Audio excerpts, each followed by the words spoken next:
शेतकरी बंधूंनो, पाटील बायोटेक जळगाव या कंपनीने मागील गेल्या 15 वर्षापासून बळीराजासाठी दरवर्षी नवनवीन तंत्रज्ञान विकसित करून अतिशय प्रतिकूल हवामानात देखील भरघोस उत्पादन काढून दिले। सध्याची शेतीची परिस्थिती पाहता हवामानातील बदल यामुळे शेती ही जास्तीत जास्त आव्हानात्मक होत असून उत्पादन खर्च वाढ होत आहे। यासाठी उत्पादन वाढवणे हाच एकमेव पर्याय शेतकऱ्यांसमोर आहे। यामध्ये सर्वात मोठा फटका हा भाजीपाला व वेलवर्गीय पिकांना त्यावर होणाऱ्या व्हायरस व बुरशीजन्य रोगांमुळे बसतो। सदर परिस्थिती पाहता पाटील बायोटेक तंत्रज्ञानातील एक क्रांतिकारी उत्पादन अरेना चॉकलेट व्हायरस व बुरशीजन्य रोगांविरुद्ध मुकाबला करणारे जगातले पहिले प्रॉडक्ट बनवण्याचा मान पाटील बायोटेकने घेतला असून जागतिक स्तरावर याचे ट्रायल घेऊन शेतकऱ्यांसाठी उपलब्ध केले आहे। बँकॉकमध्ये फ्लोरिकल्चरमध्ये याच्या सुंदर असे रिझल्ट मिळालेले आहेत। अरेना चॉकलेट व्हायरसग्रस्त पिकावर फवारल्यामुळे त्यांच्यातील झालेले बदल आज आपल्यासमोर दाखवत आहोत। माझ्याकडे एकूण 5 एकर शेती आहे आणि आतापर्यंत ती कोरडो होती। यावर्षी मी नवीनच विहीर खोदली आणि पाणी तिला थोडं लागलं तर मी 4 बाय 1.5 वर कपाशीची लागवड केली आणि कपाशीची लागवड झाल्यानंतर मला 15-20 दिवसाच्या नंतर म्हणजे पाणी चालू होता 10-15 मिनिटांनी, परंतु विहिरीचं पाणी आटून गेल्यामुळे पावसाच्या अभावी विहिरीचं पाणी आटल्यामुळे मी टँकरनं पाणी पुरवठा केला, म्हणून कपाशीवर पाण्याचा थोडासा ताण पडला आणि मी कपाशीवर आतापर्यंत जवळजवळ मटेरियलचा डोस, एक शेणखताचा डोस दिला आणि एक मटेरियलचा डोस दिला, सुपर फॉस्फेट, पोटॅश आणि युरिया।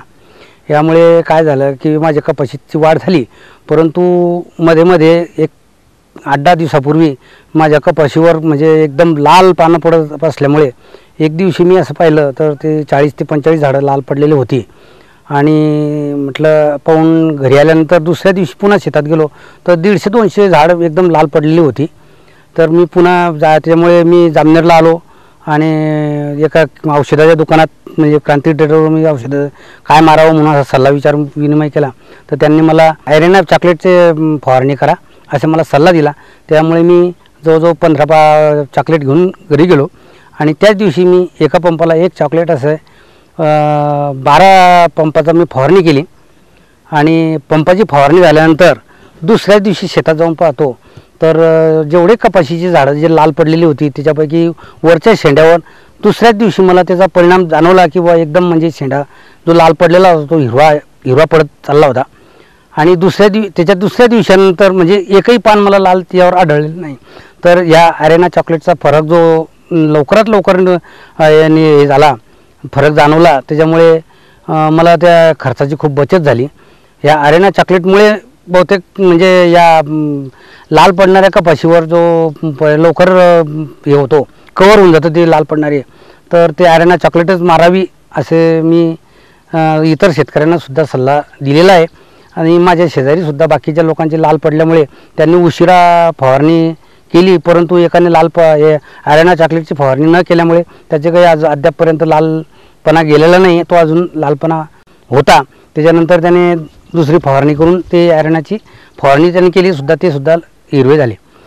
तर अरेना चॉकलेट हे चांगल्या पद्धतीचं आणि उत्कृष्ट असं पाटील बायोटेकचं तंत्रज्ञानामुळे जे उत्पादन काढलेलं आहे ते स्वस्तही आहे आणि शेतकऱ्यांसाठी लवकरात लवकर म्हणजे अटॅकचा परिणाम करून देणार आहे। तर ते सगळ्या शेतकऱ्यांनी वापरावं अशी मी कळकळीची विनंती करून या शेतकऱ्यांना सुद्धा मी सांगण्याचा प्रयत्न केला आणि सांगत आहे। मी टरबूज कायमस्वरूपी घेणारा शेतकरी आहे। माझं टरबूज 6 ते 7 वर्षापासून दरवर्षी मी रमजानमध्ये टरबूज जास्त घेतो। तर टरबूज घेत असताना बऱ्याच प्रकारचे अटॅक त्या टरबुजावर येत असतात, त्याच्यामुळे त्याला रोज त्याच्यामध्ये निदर्शनात काय आहे काय नाही आहे हे रोज त्याची चाचणी घ्यावी लागते। आता माझी शेती ही मी मुलाने केलेली आहे आणि त्या हिशोबाने 7 एकर आम्ही टरबूज घेतलेले आहे। आता इथं 15 मेला लागवड केली, त्यानंतर पहिल्या 10 दिवसानंतर 10 दिवस झाल्यानंतर पहिला स्प्रे घेतला आम्ही, त्याच्यावर व्हर्टिमेक नागाळीचा अटॅक होता त्याच्यासाठी व्हर्टिमेक घेतला। थोडे वेळ आणखी बरे वाटायला लागले, मग पुन्हा त्याला खालून ड्रिचिंग वगैरे, तर अशा बऱ्याच प्रकारचे अटॅक असतात, त्याप्रमाणे औषधी चालू असते आणि थोडं जवळजवळ वेल 1 महिन्याचं झाल्यानंतर त्याच्यावर जास्त अटॅक येण्याचा संभव असतो. तर अटॅक अशा प्रकारचे असतात, काही डावणी येते, काही करपा येतो आणि सगळ्यात मेन आजार म्हणजे व्हायरस आला म्हणजे टरबूज संपला असातला प्रकार असतो. त्याच्यासाठी व्हायरस नियंत्रणासाठी बऱ्याच प्रकारची औषधं होतात, तरी त्याच्यावर कवर न होण्यासारखे आजार येतो. तर असंच करत असताना घरी बातम्यामध्ये टी व्हीवर ॲड होती आयरेना चॉकलेट या नावाची. तर आपण तिचा विचार केला आणि सुरुवातीला किती घ्यायचं, आता माझा 7 एकरचा प्लॉट असताना आम्हाला भरपूर औषधी लागते. त्या हिशोबातून म्हटलं एवढी जर आपण एकत्र घेतली तर आपलं फायदा होतो का नुकसान होतं. त्यासाठी मी सुरुवातीला फक्त 5 चॉकलेट घेतल्या. 5 चॉकलेट घेतल्या आणि 15 लिटरच्या पाण्यामध्ये 1 चॉकलेट सोडली आणि ती स्प्रे म्हणून 5 लाईनीवर पहिल्यांदा प्रयोग केला. तिचा प्रयोग केल्यानंतर मला असं लक्षात आलं की 7 ते 8 दिवसानंतर मला परत मी त्याच्यावर चक्कर मारला तर मला स्टॉप झालेला व्हायरस जाणवला त्याच्यावर. म्हणजे व्हायरस होता पण तो पुढे लांबला नाही आणि इतर जो प्लॉट होता त्याच्यावर वाढता व्हायरस मला जाणवला. मग मी विचार केला की हा जर जागेवर थांबतोय थोडाफार तर याच्याने आपला भरपूर फायदा होऊ शकतो. म्हणून मी विचार केला की पूर्ण प्लॉटवर हा स्प्रे घ्यायला काही हरकत नाही. तर मग मी पूर्ण माझ्या प्लॉटवर मला 100 पंप लागतात.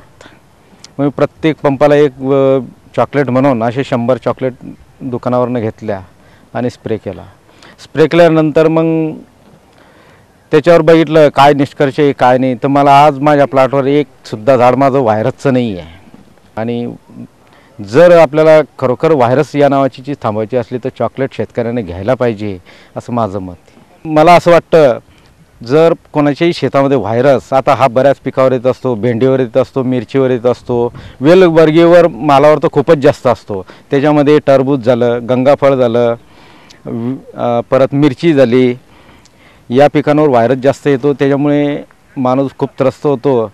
आणि ह्या व्हायरसवर आज तरी एकमेव औषध म्हणून पाटील बायोटेकची जी आरेना चॉकलेट आहे ही फार उत्कृष्ट चॉकलेट दिसून आली आणि शेतकऱ्यांनी ती घ्यायला काही हरकत नाही आणि अनुभव घेऊन खात्री करायला काही हरकत नाही. माझ्याकडे 20 एकर जमीन असून 12 एकर कपाशी लागवड केलेली आहे.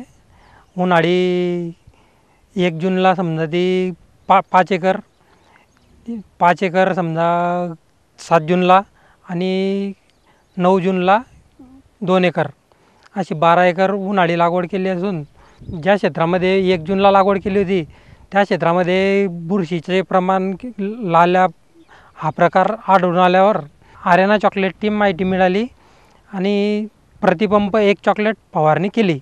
साधारणतः टोटल मी त्या क्षेत्रावर 5 पंप मारले आणि मला त्यातून जो रिझल्ट पाहिजे होता तो मिळाला आहे. व्हायरसचे प्रमाण दिसल्यावर लाल पिंगट जे झाडावस्थेत होतं तेव्हा मी आरेना चॉकलेटची फवारणी केल्यानंतर साधारणतः 3 ते 4 दिवसांनी तिचा मला रिझल्ट मिळाला आणि जे म्हणजे ज्या अवस्था पाहिजे होती समजा लुसलुशीत पानं आणि वाढ जी होती ती चांगली जोमाने होते आणि पानं जे होते लाल जो प्रकार घडणारा होता ते हिरवे आणि लुसलुशीत झालेले आहेत. मी जे आरेना चॉकलेटचा अनुभव घेतला तसं आपण ज्या शेतकऱ्यांना शेतामध्ये जर व्हायरसचे प्रमाण वाढलेले असेल किंवा येऊ द्यायचं नसेल तर आरेना चॉकलेटची फवारणी जरूर करून आपला जो उत्पादन वाढवावे त्या पद्धतीने ज्या शेतकऱ्यांना माझ्यासारखा फायदा करून घ्यायचा असेल त्यांनी आरेना चॉकलेटची फवारणी करावी. माझ्याकडे 1 एकर शेती असताना मी 15 गुंठ्यावरती भोपळा हे पीक घेतलं. तर भोपळ्यामध्ये आंतरपीक भेंडी घेतली. भेंडी घेत असताना तर भेंडीवरती व्हायरस वातावरणामुळे गेल्यामुळे तर भेंडी आणि भोपळा बुरशीनाशक झाल्यामुळे तर मी पाटील बायोटेक तंत्रज्ञानाकडनं आरेना चॉकलेट एका पंपास अशा 6 पंपाची फवारणी केली असता 2 वेळा फवारणी केली, 12 चॉकलेट वापरले. तर त्यातनं वापरल्यानंतर मला चांगल्या प्रकारे रिझल्ट मिळाला. व्हायरस आणि बुरशीनाशक हे सगळे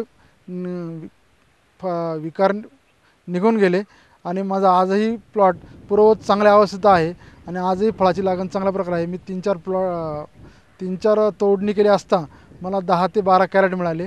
आजही मी त्यात समाधानकारक आहे.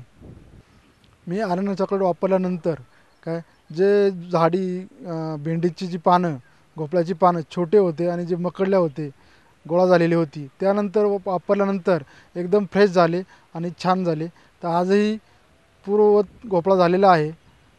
आर्यना चॉकलेटमुळे जे वेलवर्गीय जे आहे भोपळा, कारली, दोडके, भेंडी यावरती मी आर्यना चॉकलेट वापरले असता तर चांगल्या प्रकारे मला व्हायरस आणि विषाणूजन्य जे आजार रोग होते त्यातनं चांगला प्रकारे रिझल्ट मला मिळाला. माझी अशी इच्छा का शेतकरी वर्गांनी वेलवर्गीय जे पीक आहे भोपळा, भेंडी, कारले, दोडके यावरती आर्यना चॉकलेटने जरूर वापरावा. तर चांगल्या प्रकारे चांगला इफेक्ट जाणवतो. शेती करत असताना 8 वर्षे झालेले आहे. शेती करून व कपाशी व टरबूज व अजून केळी लावत होतो. तर याच्यानंतर काय झालं की आता यवंदाच्या शेतीमध्ये पाण्यामुळे ताण आलेला आहे. तर कपाशीला लाल्या बुरशी झालेली होती. मी पाटील बायोटेककडे गेलो. त्याने सांगितलं की बा आर्यना चॉकलेट फवारायची. ते फवारल्यानंतर मला 5 ते 10 दिवसात रिझल्ट मिळाला. त्याच्यानंतर 21 दिवसानंतर फवारायची सांगितली होती. 21 दिवसानंतर फवारणी केली तर कपाशीची वाढ व लाल्या कमी झालेल्या आहेत. माझी कपाशी आज 17 एकरवर आहे. तरी 2 फवारे उंचने कपाशी जर बघली तिची हाईट 2.5 फूट झालेली आहे. पूर्वीला काय व्हायचं की त्याच्यावर जेव्हा लाल्या यायचा तेव्हा कपाशी असं वाटायचं की आज हिला सोडून द्यायची. तर सोडून दिल्यापेक्षा ते तर तशी राहत होती. पण आजच्या नंतर काय झालं आर्यना चॉकलेट जेव्हा मारले तर तेव्हा ते झाड 21 दिवसानंतर डबल गुबगुबीत दिसायला लागलं. त्याच्यानंतर आज त्याची दुसरी फवारणी करली 21 दिवसानंतर तर त्याच्यावर काहीही फवारू नये असं वाटते आणि आज ते झाड लेवलले आलेलं आहे. याच्यानंतर असं वाटतं की प्रत्येक शेतकऱ्याने आर्यना चॉकलेट पाटील बायोटेकची वापरा. कारलं, भेंडी वगैरे वगैरे सगळं बा असं म्हणजे प्रत्येक शेतकऱ्याची भूमिका 1 किंवा 2 त्यानं बघल्यानंतर 1 की 2 पंप मारून बघावे. त्याच्यानंतर त्यांना लहान भाव आल्यावर त्यानं आर्यना चॉकलेट फवारावी. शेतकरी बंधूंनो, आज आपण जे आर्यना चॉकलेटचे रिझल्ट बघितले ते फक्त कापूस, पपई आणि वेलवर्गीय एवढ्यातच नसून सर्वच पिकांवर ज्यामध्ये व्हायरस येतो आणि बुरशीजन्य रोग येतात त्या सर्व पिकांमध्ये हे चॉकलेटचा अतिशय चांगला रिझल्ट दिसत आहे. त्यामध्ये प्रामुख्याने भेंडीवर येणारा व्हायरस, भेंडी, टोमॅटो, पपई, नंतर कारली यामध्ये येणारा व्हायरस हा 15 ते 20 दिवस साधारणतः याचा कंट्रोल मिळतो आहे. आणि हे जगातलं असं एकमेव प्रॉडक्ट आहे ज्यामुळे व्हायरस कंट्रोल होत आहे.